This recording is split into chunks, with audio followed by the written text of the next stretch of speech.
Carter pulled up to Estes' Miami mansion and was immediately led into the gate by the guard on post.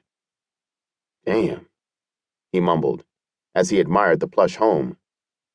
Estes was living in a man-made paradise, as Carter couldn't help but wonder exactly how big Estes was. He knew that he ran Miami, but he would have never imagined that running a drug syndicate could have him living like this. He had seen the home before, but never up close, and now that he had, he was determined to come up in the game. He was trying to build. He parked and approached the front door. He rubbed his hands together, somewhat anxious, as he rang the doorbell, then stood patiently awaiting an answer. The door swung open, and Esmeralda stood before him. He was taken aback, slightly, as her stunning features took his breath away. He saw an older version of Taryn. It was as if he was staring the future in the face, but unlike Taryn's youthful exuberance, Esmeralda held sadness in her eyes. "Hello. I'm Sammy's friend, Carter. Estes asked me to come by." Carter said, "I'm sorry for your loss." "Thank you, Carter, for not leaving my baby to die alone," she replied. She knew exactly who he was before he even opened his mouth. Carter nodded and followed her into the home.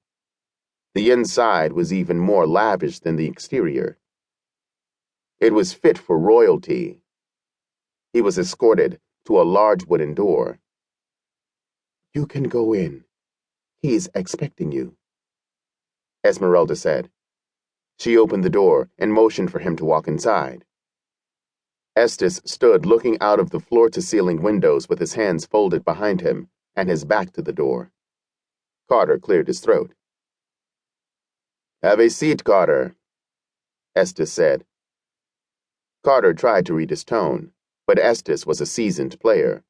He was hard to read. "A father isn't supposed to bury his children," Estes said solemnly.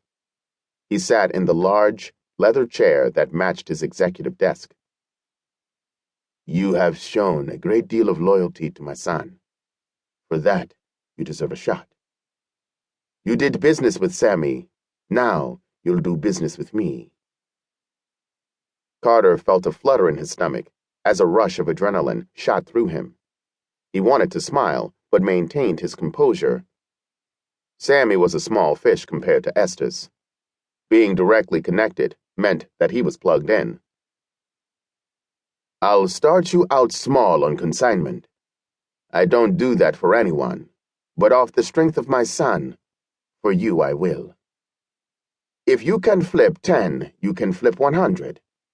Let's see how you handle yourself out there without Sammy," Estes said.